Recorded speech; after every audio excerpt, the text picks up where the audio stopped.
Koo zetu hubeba laana na baraka ambazo zinakuja katika maisha yetu. Hivyo jina la ukoo ukiitwa inamaanisha unashare hatima na wote mnaotumia jina hilo. Neema alichaguliwa kurithi kibuyu cha bibi yake, kibuyu ambacho kimekuwa kikirithishwa enzi na enzi katika ukoo wao.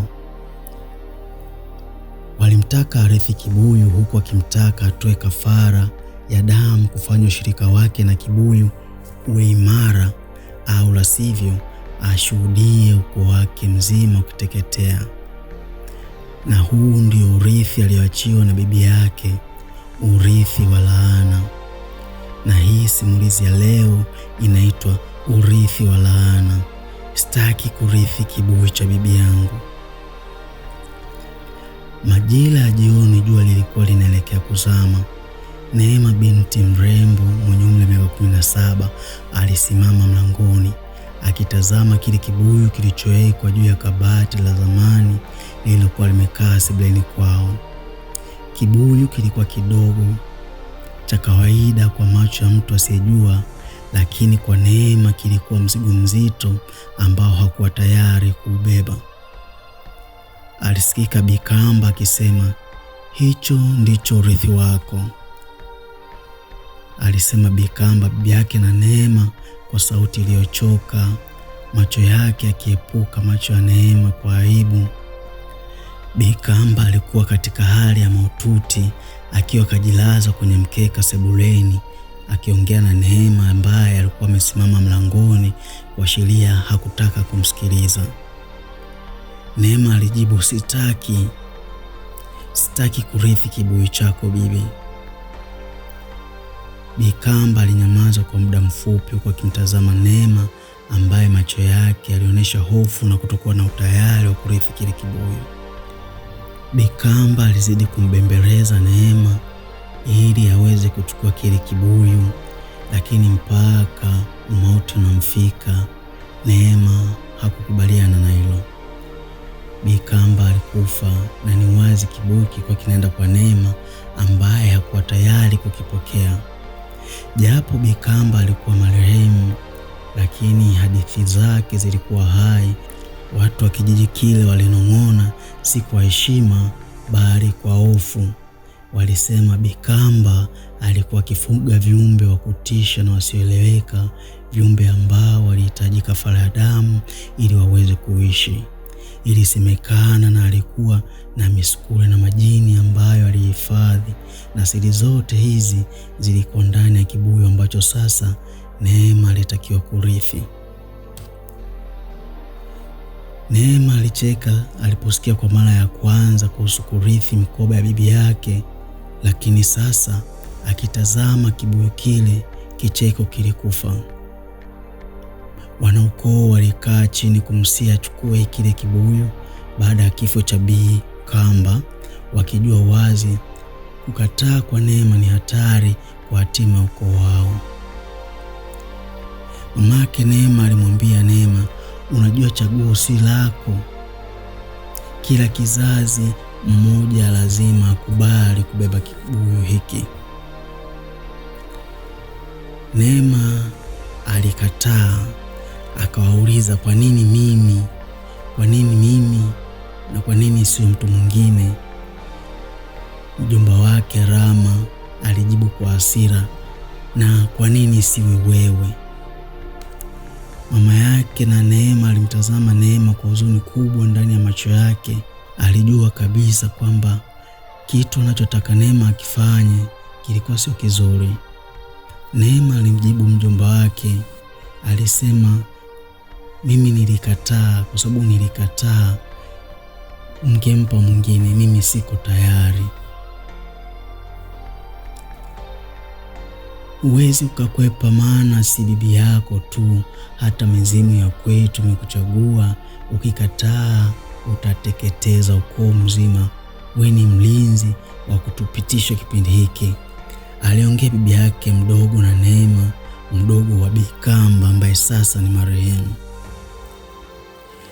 Neema akamwambia, "Chagueni mwingine basi." Mjomba wake akamwambia Neema, vitu vingine haviachwi bila gharama, lakini pia ukishachaguliwa si rahisi kukataa wito. Kikao kiliisha na Neema aliachiwa kibuyu, maana hakuwepo mwingine wa kuweza kukichukua, na kwa kuwa naye hakuwa na utayari wa kukichukua, alikiacha pale pale kabatini. Usiku huo Neema hakulala. Alikuwa akiwaza ni namna gani anaweza kuepukana na yale matatizo, namna gani anaweza akakwepa kukichukua kile kibuyu. Na usiku ulipokuwa mzito, macho ya Neema yalianza kufunga kwa usingizi, lakini alishtushwa na sauti kali na ya kutisha aliyoisikia. Sauti ilisema, usikimbie na wala huwezi kukimbia. Neema alijaribu kuangalia pande zote za chumba kuona mtu. Alijifunika kichwa kwa blanketi, lakini bado sauti ilipenya, hauwezi kimbia kivuli chako. Neema alinyanyuka kwa ghafla, jasho likimtoka, hofu nzito ikiwa imejaa moyoni mwake. Haelewi sauti inatoka wapi na vitendo gani vinavyoendelea wakati huu. Alitamka kwa sauti, hapana, mimi sitakuwa kama ninyi. Ni wazi Neema hakuwa tayari kurithi kile kibuyu, lakini ndo alikuwa ameshachaguliwa. Alipoangalia vizuri, alikuta kibuyu kipo kitandani kwake. Alianza kujiuliza kimefikaje pale na ni nani aliyekileta, maana muda mwingi alikuwa macho na hakuna aliyeingia. Neema alikinyanyua kile kibuyu. Kilikuwa chepesi ajabu, ilikuwa kama hakikuwa na kitu ndani yake. Lakini alipokitikisa kidogo, kulisikika mlio wa ajabu wa kutisha zaidi ya maporomoko makali ya maji. Neema aliwaza, kuna nini ndani ya hiki kibuyu?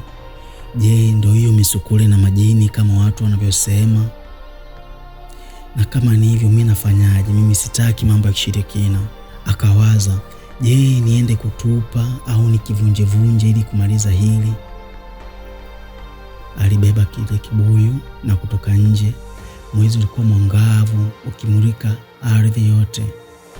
Neema alitembea umbali mrefu kidogo. Alikaribia korongo kubwa ambalo kipindi cha masika hujaa maji.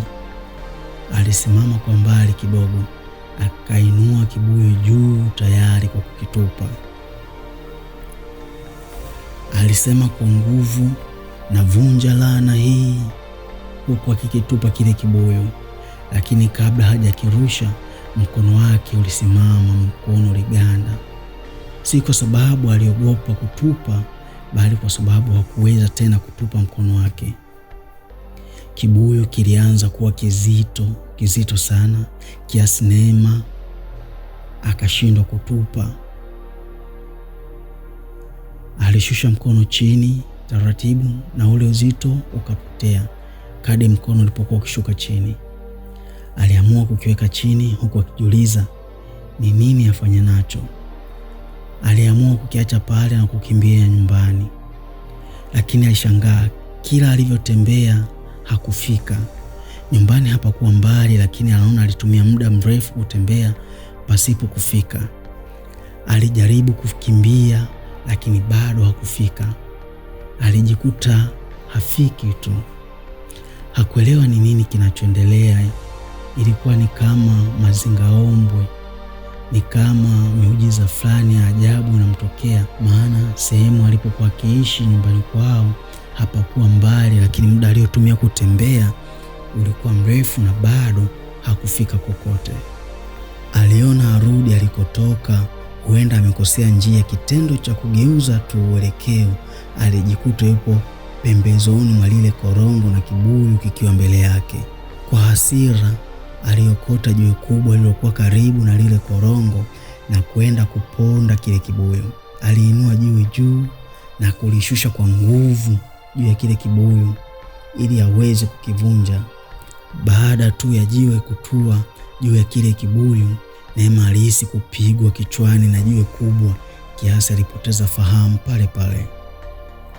Akiwa kapoteza fahamu, Neema alitokewa na kiumbe wa ajabu katika ndoto, ambaye sura yake ilitaka kufanana na bibi yake, isipokuwa mwili wake wote ulizungukwa na moshi mweusi kiasi kwamba viganja vya mikono wala miguu haikuweza kuonekana.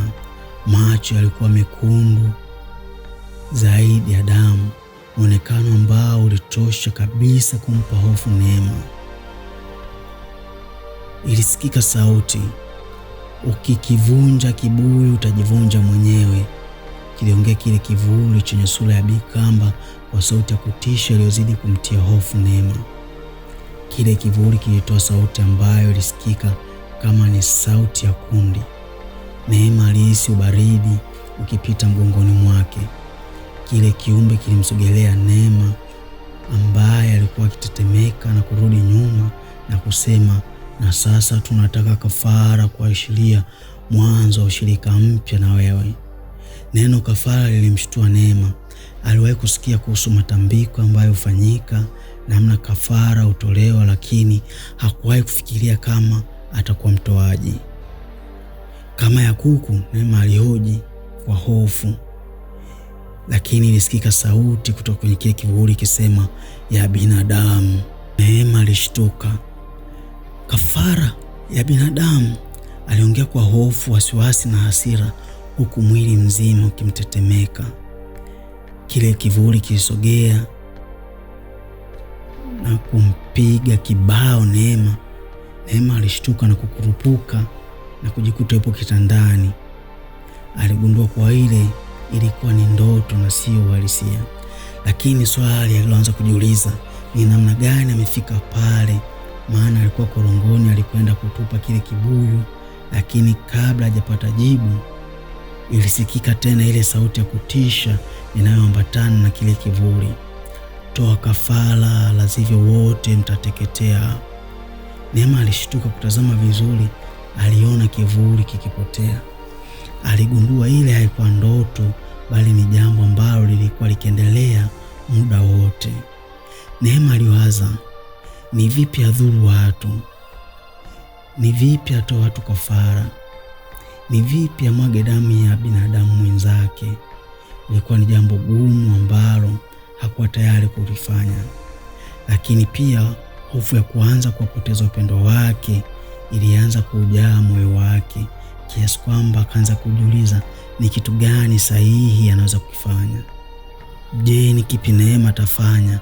Atoe kafara ya damu ya binadamu mwenzake au aache na ukoo wake uteketee? Usikose kufuatilia sehemu inayofuata ya Urithi wa Laana. Sitaki kurithi kibuyu cha bibi, hapa Storyverse Swahili. Usisahau kusubscribe uwe wa kwanza kupata maudhui yetu kila siku.